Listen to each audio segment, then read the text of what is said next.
These 3 new photos were published for Catherine's 40th birthday. But they are even more spectacular when you understand the hidden message she's sending to the world that you're about to find out. Welcome back, my body language buddies. My name is Jesus Enrique Rosas. I'm the body language guy, and it would be great if you join us by just liking this video, subscribing, and hitting that bell. Let's get down to it. First, the fact that it was not a single photo but 3 is intentional because the hidden message is split between them. And it makes sense because each one is unique on their own. One is the classic pose facing left, there's a unique close-up, and finally the one with the red dress. The group of pictures gives 2 messages. First, that Catherine is a woman of many angles and dimensions.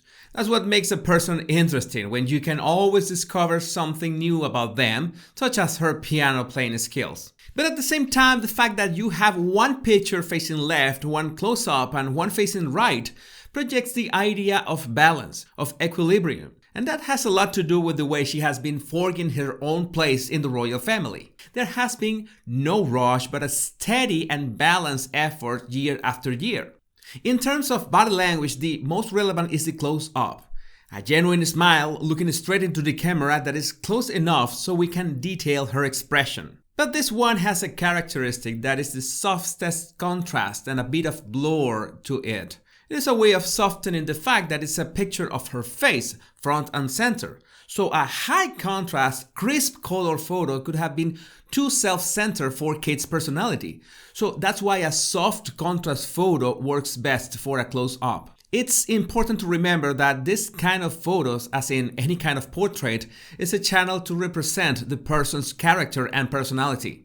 In this case, it's much more interesting because we have 3 pictures that we can compare with one another.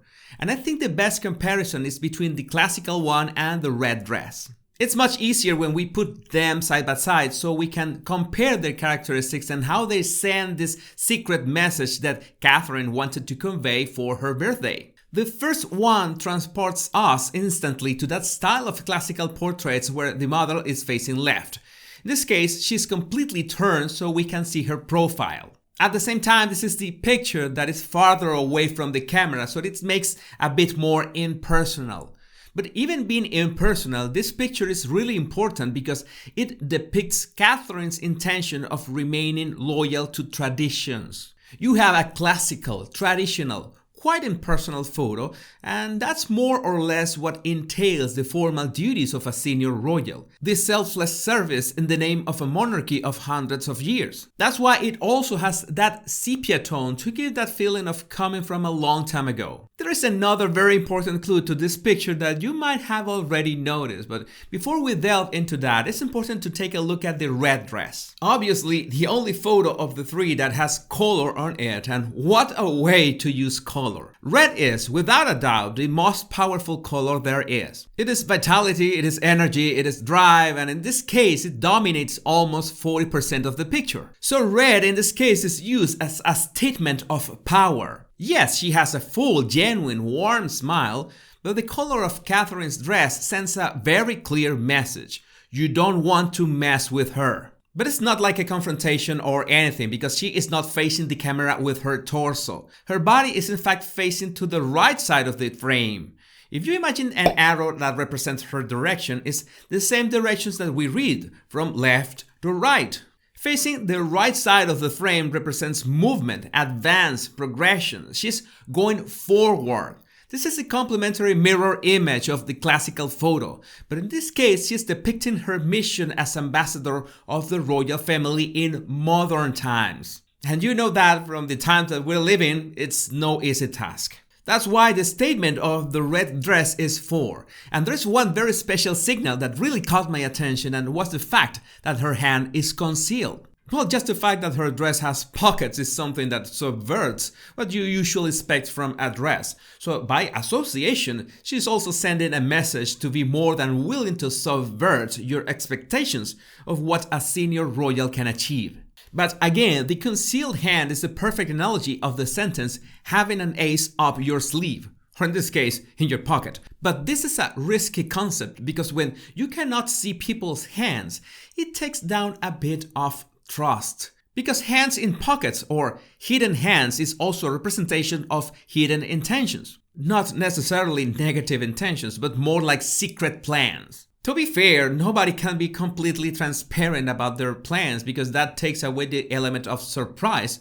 And if you can't surprise people, then you're a very boring person. Also, it depends of who is the audience of your message, who you really care about.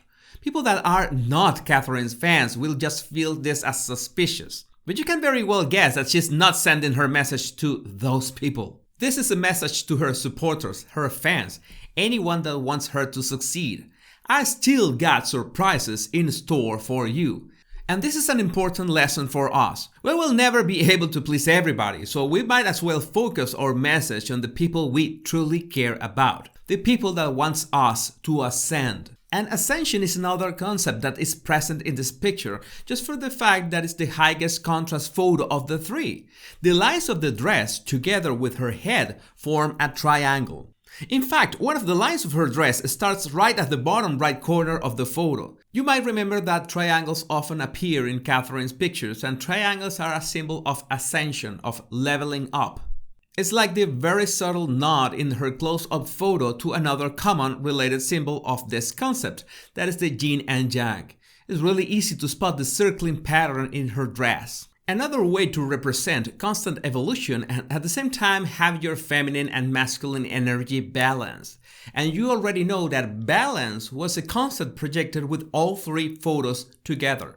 Also, the fact that in the red dress photo she's wearing earrings borrowed from Her Majesty the Queen is a symbol of confidence in her as part of this new generation of royals. It's also interesting that both the classical picture and the red dress work independently, but if you put them side by side in the right order, the lines of one, the classical, easily flow into the red dress and our gaze flows into Catherine's smile looking at us. That is yet another way of mastering those little details to give the message of a multidimensional woman that knows her responsibility of connecting the classic with the modern. And that connection is the last secret clue that I had not discussed about the classic picture. Catherine's hair is flowing in the wind. It is not just falling, it has a movement. So that's a similarity, a bridge with the red dress photo, focusing in dynamism, in being active, moving and never stopping. In my opinion, the right way to appreciate this triad would be the classical first, then the red dress, and finally the close-up photo. In this way, you have the complete gradient from formal duty to avant-garde royal to Catherine as a woman with the more personal close-up photo. They say that life starts at 40, and I think these three pictures are the best way to send the message that, for Catherine, she's just getting started. If you want to refine your observation skills, all you have to do is download my 100 body language tips right in the description of this video. My name is Jesus Enrique Rosas and it will always be a pleasure, my body language buddies. Much love and bliss.